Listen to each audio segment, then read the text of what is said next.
Chapter 11 Mrs. Midas was much upset when Mr. Midas told her that John had Dr. Cranium's disease. He said it was chocolatitis, Mr. Midas explained, a worried frown on his face. But he's calling it Cranium's disease because it was his discovery. Dr. Cranium didn't do it, John said. It's magic. It all started after I ate that chocolate. I'm scared, he added.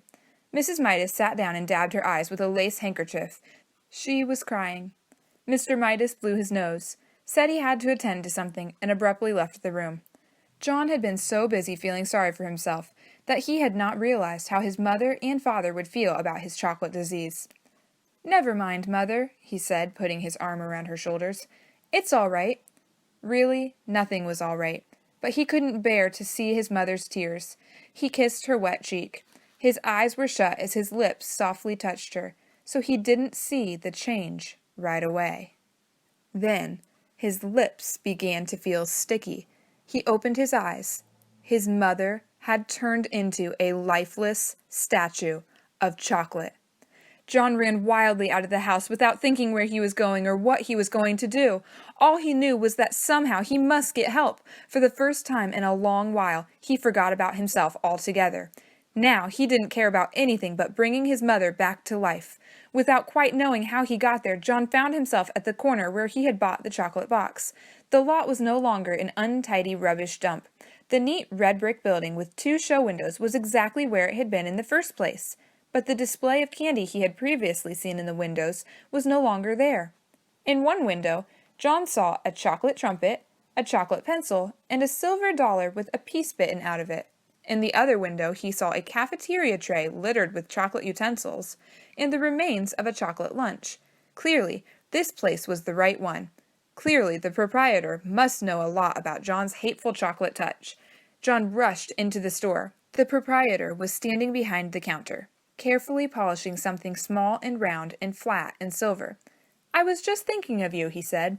John had no time to waste on pleasantries. "Remember the old coin I found and gave you, and you gave me a magic chocolate?" he demanded. Without waiting for a reply, he babbled on. "I ate it, and it made everything touch as my mouth turned to chocolate, and I kissed my mother, and now she's chocolate, and I've got to change her back." "Easy now," murmured the storekeeper. "Calm yourself." There was an expression of satisfaction in the old man's eyes. "It's all your fault," John declared. "If my mother isn't made better again, I'll fight you till you're dead." "My goodness!" the storekeeper exclaimed. "Whose fault did you say?" "Yours," John said. "If you hadn't taken that money, I wouldn't have—" "Now, John," the storekeeper interrupted, "I must insist on honesty. I'm glad to hear that you're thinking about your mother for a change. Unselfishness is important, but honesty is also important. If you'll be truthful, perhaps I can help you." John's ears reddened. It was becoming unmistakably evident to him that he had only himself to blame for all this unhappiness. He looked straight into the storekeeper's eyes. "I'll do anything. I'll work for you all my life for nothing if you'll turn my mother back. You can turn me to chocolate instead if you want. The storekeeper apparently ignored John's offers. "You were right, John," he said, "when you guessed that I had something to do with your acquiring the chocolate touch. But you yourself earned the coin that bought the chocolate touch. Only greedy people can even see that kind of money. Dr. Cranium was right, up to a point. I suppose that one could say that you had chocolatitis, but it was just an outward sign of selfishness."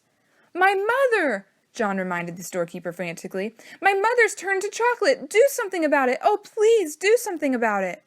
"I'm glad that you are concerned," the storekeeper commented unhurriedly. "Part of your cure is to be concerned about other people. You have been so greedy that you didn't care what happened to other people." "Oh, I know," John admitted woefully. "But please decide about me later, and please make my mother better now." "Well, John," the storekeeper said, "if you had to choose between getting rid of your chocolate touch and restoring your mother to life, which would it be?" For one moment, John couldn't help imagining a future of all chocolate meals. The thought was terrible. But then he thought of his mother, as she had been when he had left her, a motionless chocolate statue, unable to speak, her chocolate hand still holding her lace handkerchief. Without further hesitation, John said, "Help my mother." "Well, John," the storekeeper said, "I am going to give you another chance. When next you go to school, your chocolate pencil, will be a real wooden pencil with lead in it. But, John began to protest, what did the pencil matter? The chocolate knife and fork and spoon you left on your tray in the cafeteria will have turned back to metal. Your chocolate trumpet will be a shiny golden one again. But, John said, don't worry about Dr. Cranium's spoon. He will find a whole silver one on the floor where the broken chocolate one lay.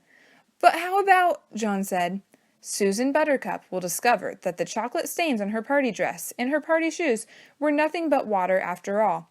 Her silver dollar will be all right. John could stand the suspense no longer. My mother! He shouted. What about my mother? Will she be all right? The storekeeper smiled. Why don't you run along home and find out, he suggested. John turned without even saying goodbye and ran out of the store. The storekeeper went back to the disc that he had been polishing. A disc the size of a quarter. It had to be polished smooth, ready for a new set of initials in case the need for them should arise.